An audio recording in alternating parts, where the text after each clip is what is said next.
Hi. Hello. ఎలా ఉన్నారందరూ? ఏంటి చాలా డల్‌గా మాట్లాడుతుంది అనుకుంటున్నారా? అందరి లైఫ్‌లో ప్రతి ఒక్క ఏదో ఒక రోజు మాత్రం చాలా డల్‌గా అనిపిస్తుంది ఆ రోజంతా. చాలా మూడ్ ఆఫ్‌గా అలా అనిపిస్తూ ఉంటుంది.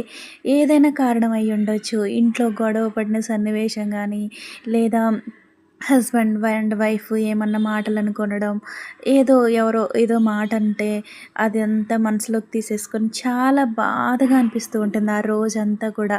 లేదా ఎప్పుడెప్పుడో జరిగిన ఇన్సిడెంట్స్ మనకు గుర్తొచ్చినప్పుడు, లేదా ఆఫీస్‌లో మన సూపర్వైజర్స్, టీమ్ లీడ్స్ ఎవరో ఒకరు లేదా వర్క్ విషయంలో ఏమన్నా మాట అన్నప్పుడు, మనకి చాలా కొంచెం ఇన్సల్టింగ్‌గా ఫీల్ అయినప్పుడు, చాలా బాధగా అలా మెల్ట్ అయిపోతూ ఉంటుంది అసలు మనసంతా.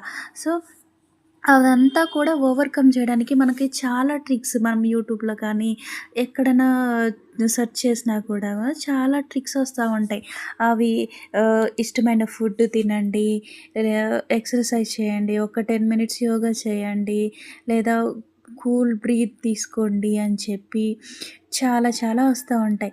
ఇంకా నా విషయానికొచ్చేసరికి ఇవి కూడా ఏ వర్క్‌లో కూడా నేను ఎంగేజ్ అయినా కూడా అదే గుర్తొస్తూ ఉంటుంది.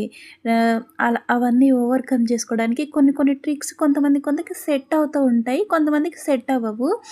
సో, నా వరకొచ్చేసరికి మన ఇష్టమైన వాళ్ళతో కొంతసేపు గాని మనం మాట్లాడితే అసలు ఎగ్జాక్ట్‌గా ఏం జరిగింది అని చెప్తే వాళ్ళు మనకి అడ్వైస్ చేస్తారు కదా! అలా చేస్తే బావుంటుంది, ఇలా చేస్తే బావుంటుందని మళ్ళీ మంచిగా చిల్ అయ్యే మాటలు మాట్లాడినప్పుడు మనకి చాలా బాగా అనిపిస్తుందనమాట. సో, అప్పుడు మనం 100% ఓవర్‌కమ్ చేయలేకపోయినా కొంతలో కొంతైనా మనం దాని నుంచి బయటకొచ్చేసి చాలా ఫ్రీగా మూవ్ అవుతాం. బాగా అనిపిస్తుంది ఆ ఫీలింగ్. సో, మీకేదైతే సెట్ అయిందో అది కామెంట్ చేయండి. అంతవరకు ఉంటాను. బాయ్. టాటా.